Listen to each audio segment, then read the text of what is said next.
Hello and welcome to another episode of Seddon and Laceys Comic Stash, and we are joined by the boy. Hello there. Junior Uh, Lacey. yes, and the reason the boy is here is because we are doing a specialist subject of the boy, Tokyo Ghoul. We're getting into them mangas, aren't we? Yes. Yeah. Out of the comic into the manga. So, as is tradition, we will have comic reading corner. But to break with tradition, me and Seddon aren't going to tell you about what we've been up to. The boy's taken over. Hello, I will be taking over the reading corner for today and maybe future times. Your dirty, filthy reading corner, as we call it. So. I don't belong in a dirty, filthy. Oh no, not specifically for you. Just in general, the reading corner is a dirty, filthy corner where we read. Oh, I'm sad now. I live in a dirty, filthy reading corner. I'll tell you what, we'll give you a light or at least a candle that you can read by. How at about least- that? I was about to say, then I wouldn't even be able to see the book. Well, it is one of the poor logic points of the dirty, filthy reading corner is how do we actually read in it? But yeah, you can have a candle to read by. How about that? Yay. So, what have you been reading by candlelight in your filth pit? So, what I've been reading since I was last on the show was I've read The Incredible Hulk, which was a big book which my dad got me when we went into the city once. And what I really liked about it is basically Hulk just kind of destroyed everything. He started throwing cars at people, which is normal Well, Hulk things. Hulk does Hulk. But I like Hulk people smash. I like people being cars thrown at people, and so yeah, I kind of enjoyed that aspect of it. Hulk did kind of get beaten up right at the start though, which was kind of weird because I thought Hulk was like super powerful and everything, but like it was I quite liked it. It took me about since I don't read that often. Since I done a bit like every day or so. I done like maybe like 5-10 pages every day, and I completed it in about 2 or 3 weeks. But I really liked it, and if wait, do you have the book on you? No, because it was at yours. You Oh took yeah, it it was. home. I was about to say, seems if I had it here, I was going to show it and then say that if they wanted to I'll, read what it's I'll called. stick some pictures up in the edit afterwards of it. Yeah, Hulk over the years has had like a load of varied stories where often they'll sort of go into the psychology of being the Hulk, but generally they do always return to every now and again going, let's just let Hulk get mad, Hulk smash stuff, Hulk fight people, and it is always really nice to come back to, isn't it? It's always nice to see Hulk being Hulk. Yeah. Hulk just destroying everything. Yeah. It's normal Hulk things. Perfect. Well, we've all got that kind of bit of anger and rage in all of us somewhere down the line, isn't it? So it's nice that the Hulk can go and do all the smashing rather than us having to run up and down the street trying to do it. Yeah, if we did what Hulk does at times, we'd be in prison. Yeah, and I just don't think it's a good look for me running around bare chested with ripped trousers all the time. I just it wouldn't work for me, I don't think. So I'd probably get arrested for that alone, I reckon, for just running around in my trousers. probably short shorts. Oh, No who one wears is short shorts? I wear short shorts, that's for sure. You never see us below that level, do you? So who knows? We might have recorded every episode in short shorts for all the audience knows. Could be. So the reason that we are here is to discuss Tokyo Ghoul. Seddon here. He has read the first one. It was a Christmas present for me. I think it was my mother bought it for me. She had no idea what it was, obviously, but that counts for nearly every sentence you could say about my mother. But yeah, no, it was a present from her, and it was one of those ones where, as I was waiting for Christmas dinner to be prepared and cooked, and that makes it sound like I have servants. No, I was around someone else's house, so I was just waiting. I just monstered through the whole of this first volume pre that. So yeah, not only a Christmas present, but read on Crimbley Day itself. Yeah, I've read the first two. Because you read them when I had them. There is. And what are you up to? You're what? I'm on 7 or 8? I'm on 6, and I'm about a quarter way through it. And I've got 7, 8, and 9 at home as well. So the expert in the room. Yeah. Here's me coming in at absolute basic Tokyo Ghoul novice level of having read this first one only. But I mean, I know we've slightly mentioned it. I think probably on the one that Will was on last time. But mangas are something that I've read a few of here and there. Liked what I've read, but very much picked what I've read.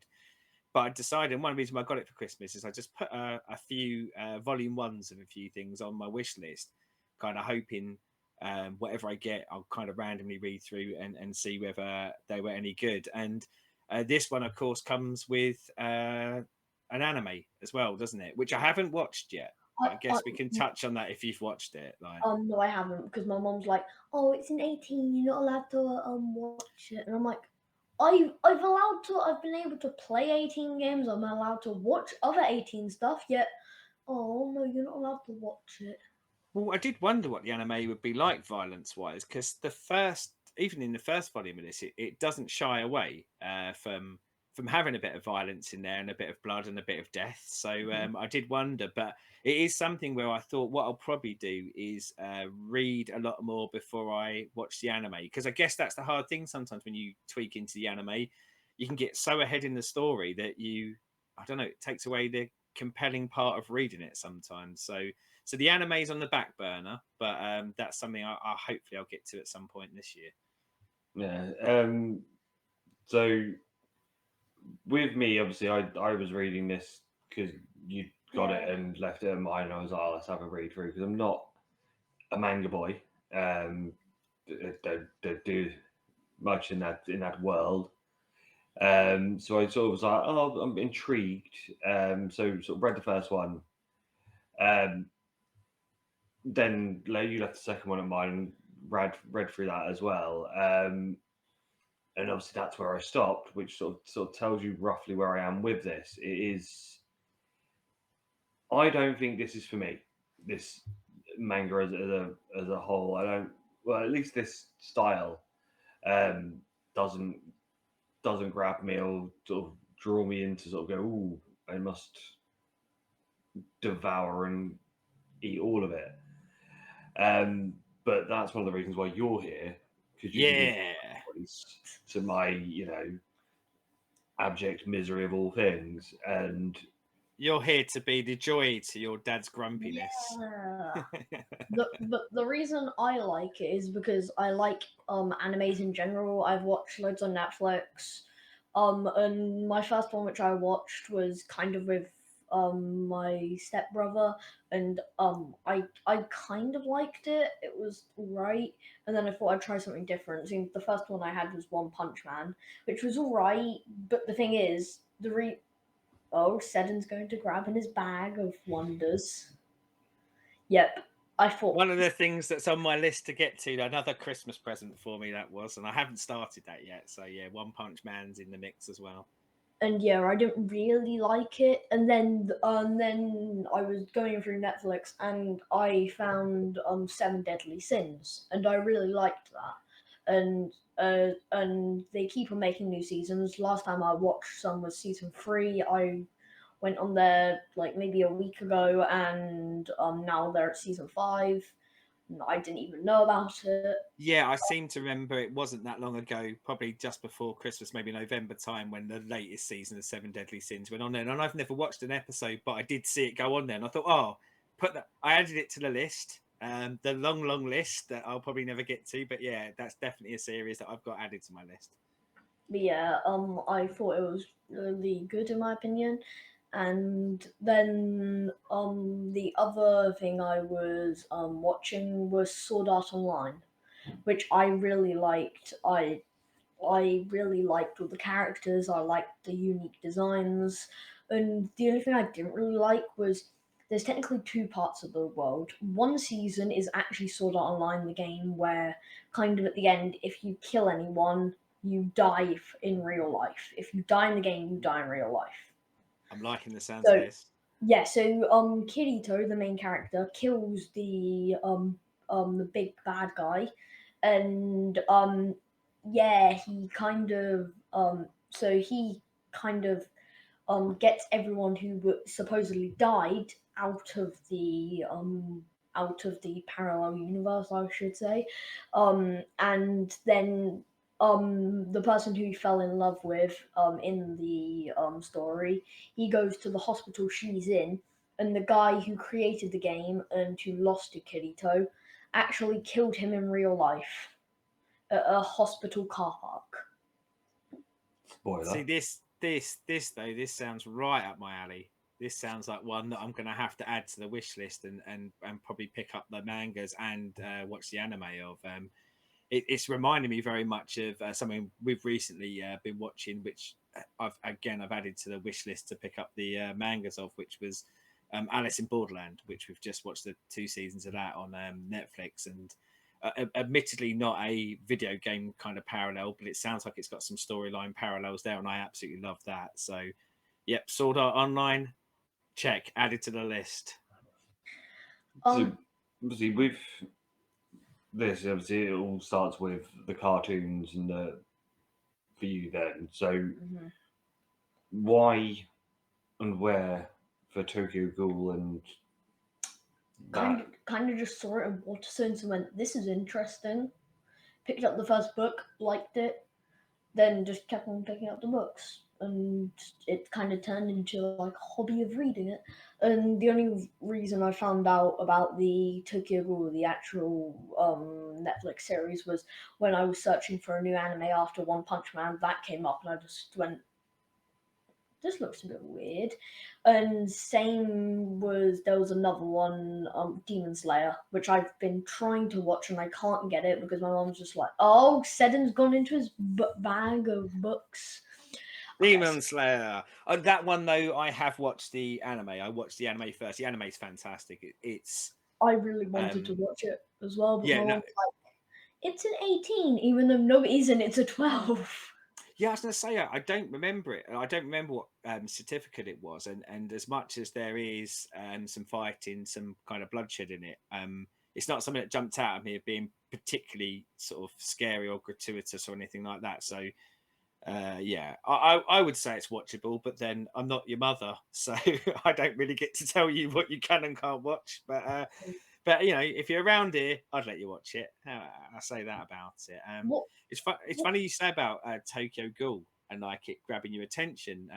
The cover for the first one, I mean, it's just the lad, isn't it, sitting in his chair. But I think the thing that really stood out for me on at the shelf is the fact that he has the red eye, and almost instantaneously, I looked at that and went, "Why's he got a red eye?" And then I wanted to read it because I just kind of wanted to know. And it's such a simple, like little visual thing. But I'm like, yeah, why has this guy got different coloured eyes with one of them being red? So I was like, yeah. And I like the name of it. I think Tokyo Ghoul. Before I even knew what it was about, I kind of went, well, I like Japan. I like the idea of anything set in Tokyo. And Ghoul, this sounds like we're going to have like dead people or zombies or something like that in it. So yeah, I think it almost has an instantaneous selling point by some very, very simple ways of sucking me in. What was your opinion when you first read Tokyo Ghoul?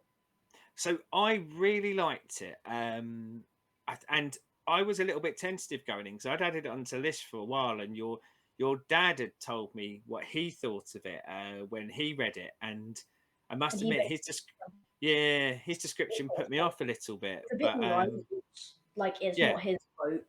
So no, but it's certainly for because the book's got to split up into chapters, isn't it? Like it has 9 chapters, and presumably that carries on in all the other volumes.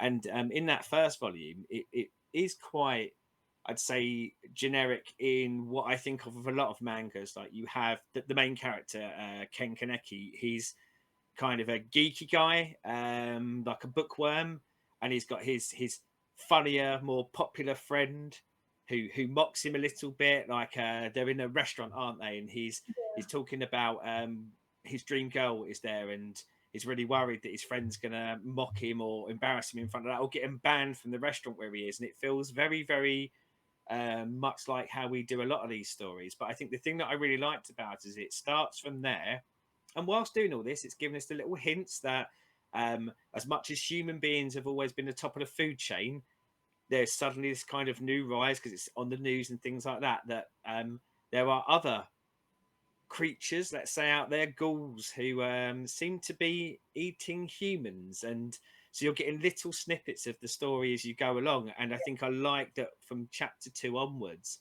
that world kind of opens up, and you find out about the ghouls, and you find out more about Ken and the characters around it, and it started to feel less and less generic every chapter that went by, and that's what I really liked about it. So, say I got a really generic manga and a really like obscure manga with like random stuff in it. Which one would you probably prefer? Obscure, probably. The obscure Probably, one. yeah. I think unfortunately it's because and me and your dad have talked about this on other shows, is that it's quite hard because we've got them extra years on you. We've seen a lot of this generic stuff so many times now that you almost don't want to read it again. You want something at least a little bit different to it, and kind of a newish spin to keep your interest going. And I'm not saying this had too much that was new, but like kind of the best products out there. So to kind of get into the ghouls, they're quite zombie-like, aren't they? You know, a lot of the stuff they do is what zombies do in movies as well, but it's just slightly different because they feel almost like a mix of zombies and vampires to a degree. And certainly as this first volume goes on, you kind of find out more that rather than being mindless like these like creatures are normally shown as, they're They actually intelligent. know what they're doing. Yeah, and they're trying to kind of just live their lives, and the trick kind of being that they have to eat people to survive. Now some of them, Because the only thing which the main character actually tried eating and he said it was all right was, I think it was like coffee beans or something. He yeah, there tried is some coffee beans. kind of story point about that, isn't there, of going, it's one of the few things that the ghouls can eat without so normal food, or what we'd consider normal food, actually becomes Like, repulsive to them, doesn't it? It like yeah, smells horrible and tastes horrible, whereas coffee beans they can consume. even But them yeah, drinking water and stuff, it's yeah. disgusting for them.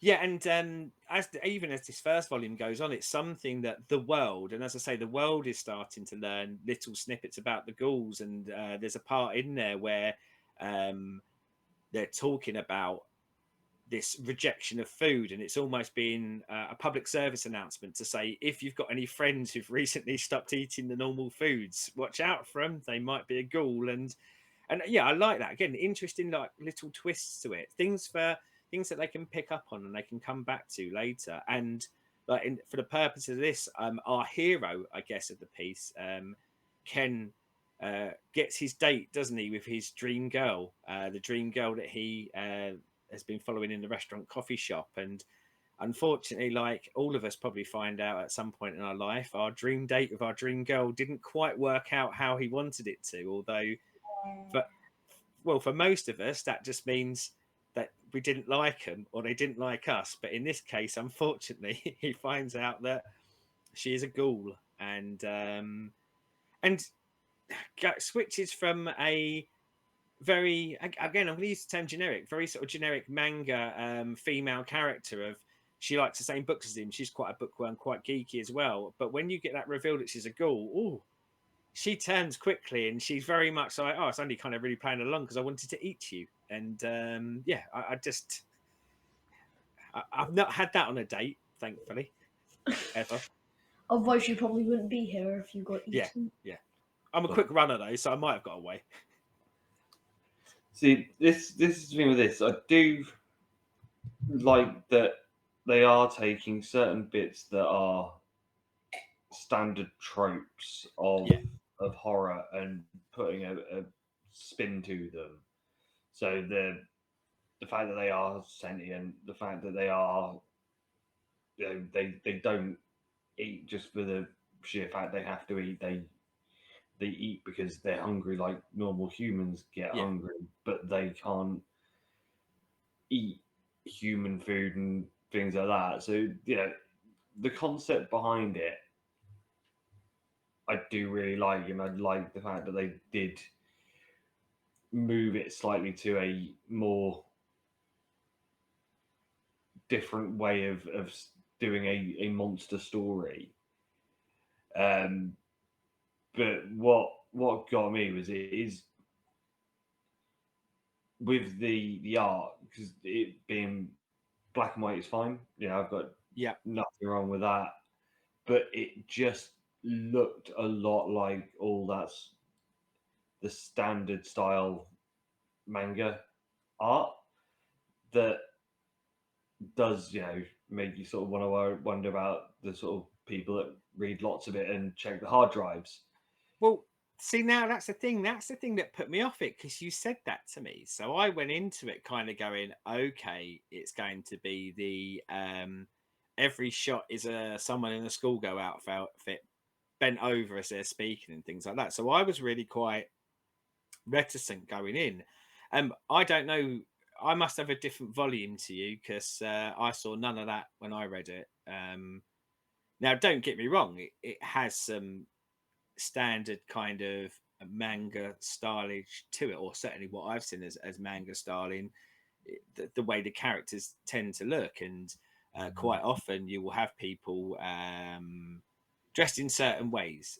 Now, as I say, not as maids or nurses or any of that sort of stuff. Just, like more so than in Western comics, where nearly every character in Western comics probably dresses exactly the way you see someone walking down the street. They will have more eclectic outfits and things like that, but no, I didn't. Other than one bit where I think you get the turn of Riser to kind of turn into the evil girl. No, she's just dressed as probably a Japanese girl would dress, who's a bookworm. But it gets a bit kind of, I guess, raunchier, because they're trying to sell that she's evil at that point. But no, I saw none of that in this volume.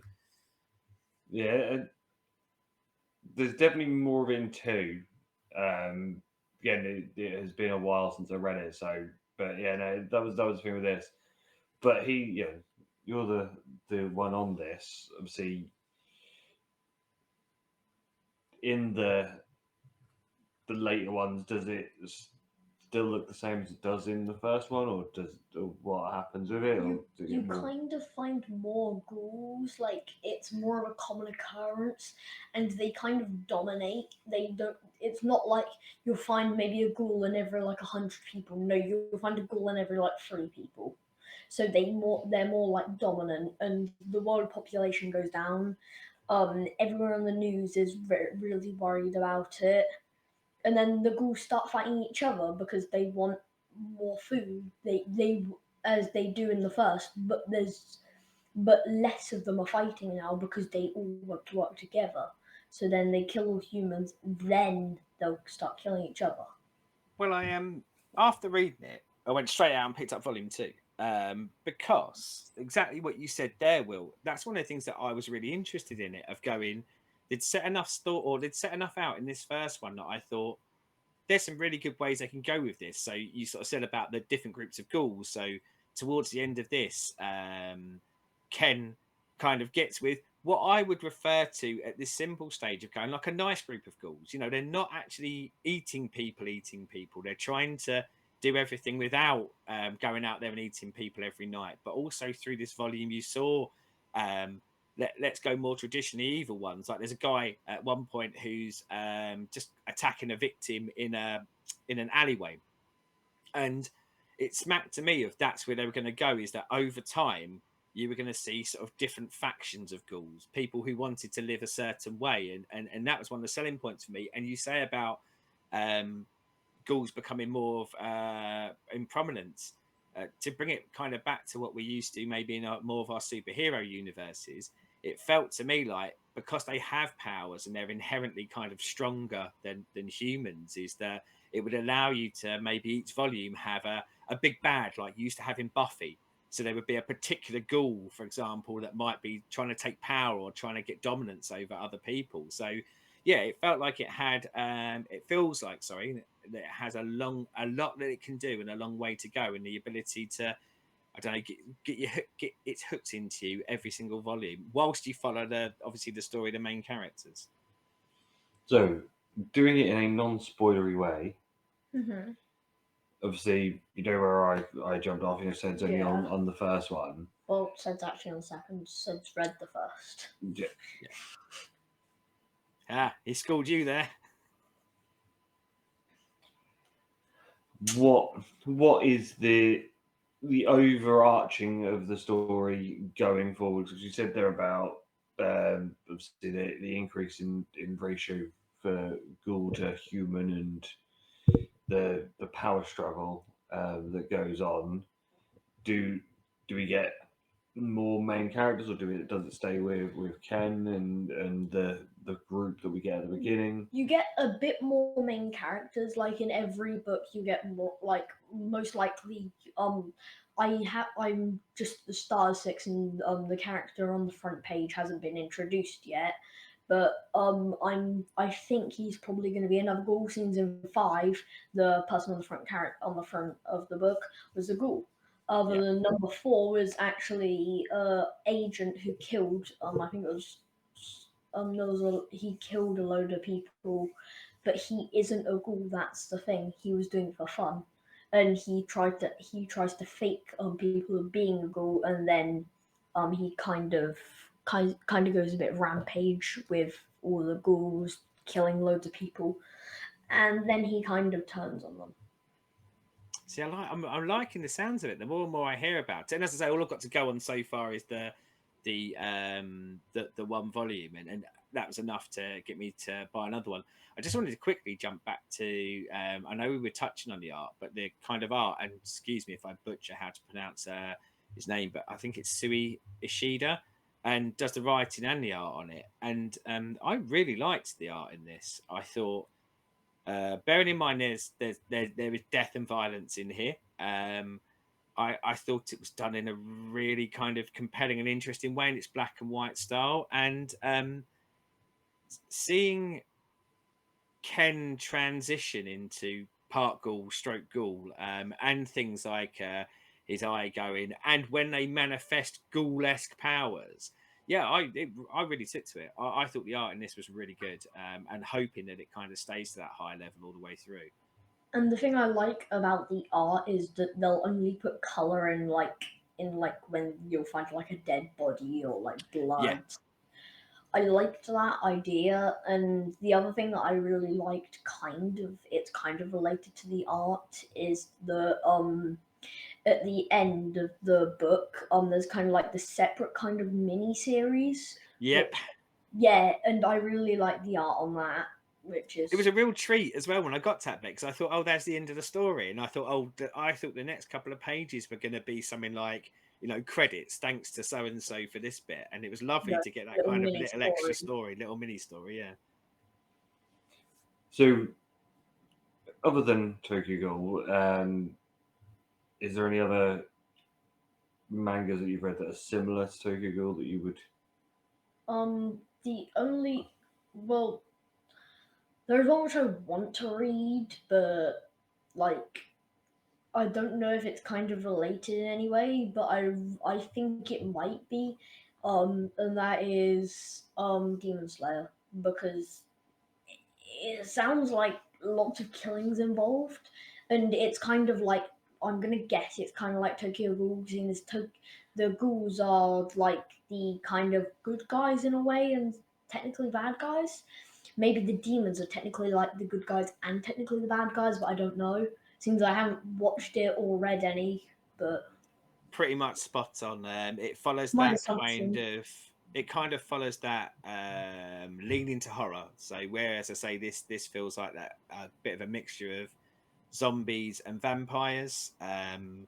Demon Slayer is a bit of a mix of demons and vampires, if I'm honest. But yeah, you are right. There is set in a very different time. It's not set in modern day Demon Slayer. It's set in an, an ancient past, is what I would say, where you've got a lot more people kind of going around with samurai swords and things like that. But yeah, the demons to a large part, are in each volume kind of the villains of the week, but there are stories about people who are demons or attached to demons that are not necessarily as bad or trying to fight what that nature is of theirs. So yeah, I think you will really like it.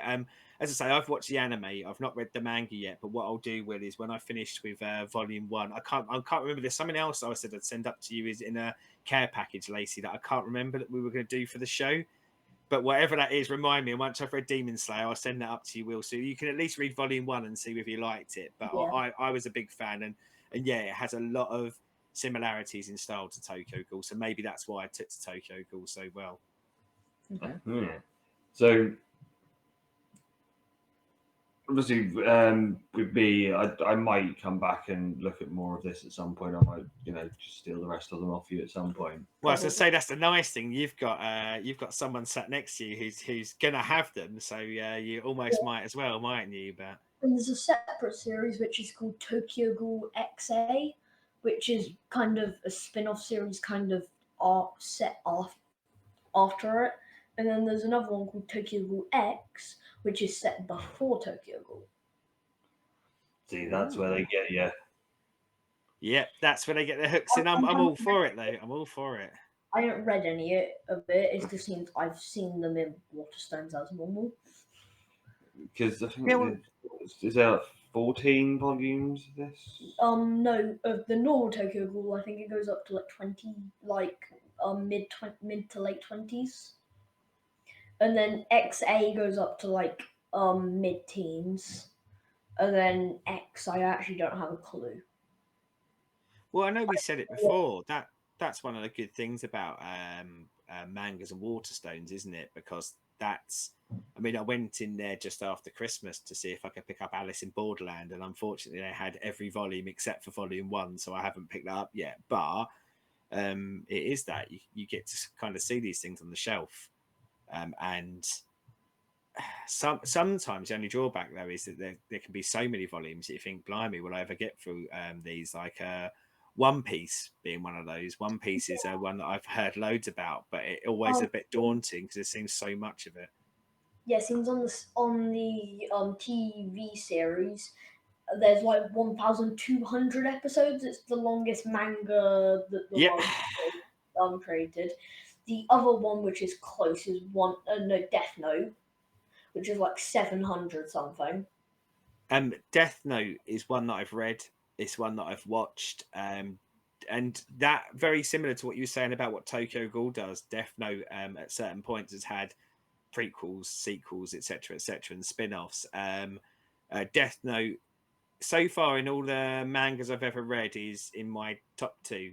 Goes alongside something called 20th Century Boys as my 2 favourites. But yeah, Death Note I absolutely loved. But that one is more about I don't know, that's more about morals. Like if you had kind of ultimate power, how would you use it? And let's just say that human beings don't necessarily do the best things with absolute power corrupts absolutely, I believe is the term they tend to use. What I didn't realise about Tokyo Ghoul, and I've only just seen it here, there's a movie as well. There's a live action movie of it. I knew there was a movie because it lost. I'm pretty sure it's on Netflix as well. Well, then I better get cracking on these volumes then, so I can get the anime and the movie watched because I'm interested. I don't think the movie has anything to do with the actual series. I think it's kind of like a separate kind of thing, like with just it isn't anything to do with it, but based on it. Yeah, it's roughly. kind of like based on it, like with the Pokemon. So Gen 2 hadn't came out yet, and this was in 2000, and they made the Pokemon movie the 2000, and it came with Lugia, which is kind of like a new-ish Pokemon, but it's like they haven't seen it before, and it's kind of like you don't know it's coming, and yeah, and the reason I related back to it was I forgot what the thing was. I have no idea what you're going on about. She just went into a random Pokemon tangent. No. I remember the main thing. It was Tokyo Ghoul. It was something about Tokyo. Right? Oh yeah, Film. Tokyo Ghoul the film. Seeing as I don't think the Tokyo Ghoul the film has anything to do with it.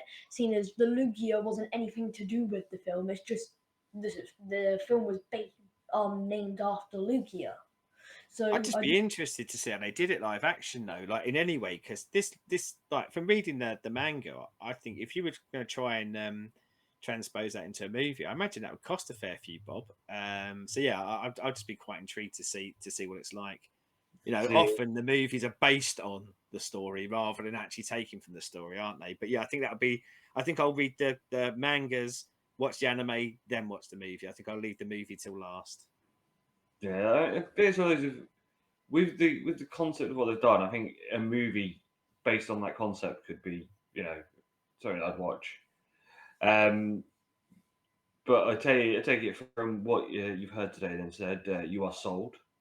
Yeah, I mean, like everything, it's not like I'm 100% sort of two-footed in, but as I say, I enjoyed the first one enough and was intrigued by it enough to kind of want to go, where are they going to go with this? Is it going to be good? Like, are they going to continue with what I've seen here, like exploring that morality of being a ghoul, whilst knowing that they'll just be generally evil ghouls, and also having, I guess, Ken's internal struggle of being so close to having been a human that he doesn't want to be a ghoul and fighting that nature, but probably at some point having to accept that he is and then see how he interacts with those around him. And even in this volume, they chuck in like intriguing little things like him stumbling into probably a more powerful ghoul, but then actually finding out that ghoul goes to the same college as him and stuff like that. So you've got those little more Buffy-esque TV show. Oh, come back and see what happens between them two, see how they interact later. But yeah, I'm certainly, I've got volume 2 to read. I'm certainly going to read that. And as much as I've got a bit of a pile here and I want to try a few of the first volumes, this is one that I think I'll come back and try and maybe read a volume of it a month which ones until do they you get have? caught up. I have Tokyo Ghoul, I have Demon Slayer, One Punch Man, something called Platinum End, Haven't which I heard don't know that. anything about. I just chucked it on the list. The other one that I started at Christmas, and I've only got volume 2 up here, but Sakamoto Days, and I read the first volume of this. I love the first volume of this even more than I like Tokyo Ghoul, but I'll probably do something about that on the reading corner. About an assassin who was the best assassin in the world, but has now retired and runs a convenience store. But other assassins are still trying to kill him, but his wife made him promise that he won't kill anyone anymore, so he has to try and protect his family and avert death whilst never killing anyone. But yeah, really enjoying it. Really fun. I'm Art intrigued styles, by that one. yeah, art style's really quirky. Finally, Maybe you're intrigued by a manga. it might come up to yours in a care package, Chris. It is, and it's got a really nice art style to it. As ever, with a little bit of a manky bookmarks. I didn't get too far into Attack on Titan to start I've crack never on with, Titan. Yeah, and I have that to read at some point. I do have that in the house.